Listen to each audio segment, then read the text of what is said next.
யாருக்கு வருங்க இதுதான் அந்த காளான். மழை சீசனில் வந்து இந்த மாதிரி வரும்.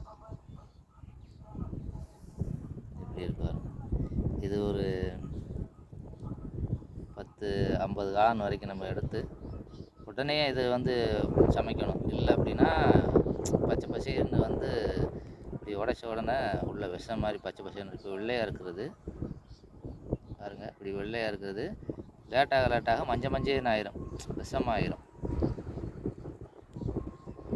இதுதான் முட்டை காளான்னு சொல்லுவாங்க, உடம்புக்கு நல்லது.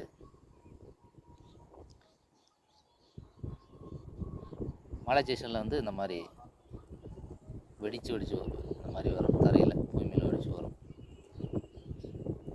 இன்னும் நிறைய இருக்குது பாருங்க, இருக்கா.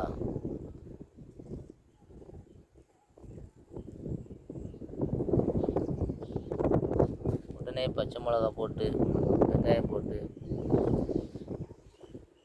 உடனே வதக்கி சாப்பிடலாம். உடம்புக்கு ரொம்ப நல்லது. இது வந்து அரிதான விஷயம். இது வந்து எப்பயாவது ஒரு தடவை தான் கிடைக்கும். முட்டைக்காளான்னு சொல்லுவாங்க. கிடைக்கிறது கொஞ்சம் கஷ்டமாக தான். இது வந்து இன்னும் நிறைய இருக்குது. இதாக இருக்கு பாருங்க.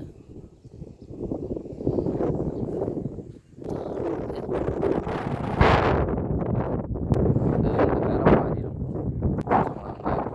நான் எப்படி விளையாண்டு காட்டுறேன் பாருங்க. எனக்கு கொஞ்சம் இருக்கு பார்த்தீங்களா.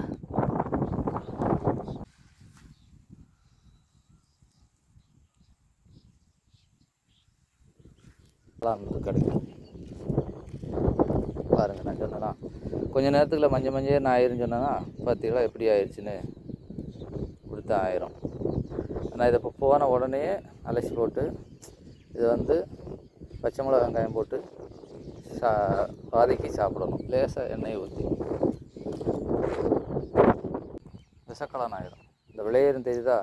இப்போ நான் அதை உடச்சது பூரா கொஞ்சம் நேரம் கழிச்சு இந்த மாதிரி மஞ்சள் பொத்துரும்.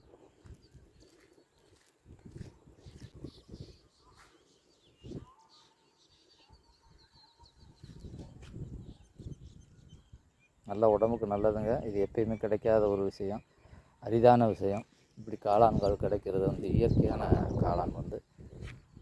ஆமாம், எல்லோரும் இப்படி கிடைச்சா விடாதீங்க, பிடிங்கி நல்லா சமைச்சு சாப்பிடுங்க. நிறைய கிடக்கு பாருங்க. அதுவும் பெரிய காளானாக இருக்குது பாருங்கள். இது பெருசாக இருக்கா, நல்ல பருவட்டாக இருக்கு பாருங்க. நெருக்கி கிடக்கு பாருங்க. இதே மாதிரி கிடைச்சா போதும் நிறையா. ஒரு வேளை குழம்பு பாட்டுக்கு சரியா எவ்வளோ பெருசாக இருக்காரு.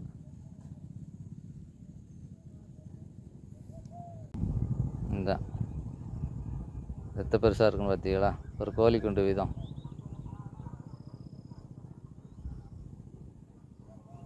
இந்த முட்டை காளான்.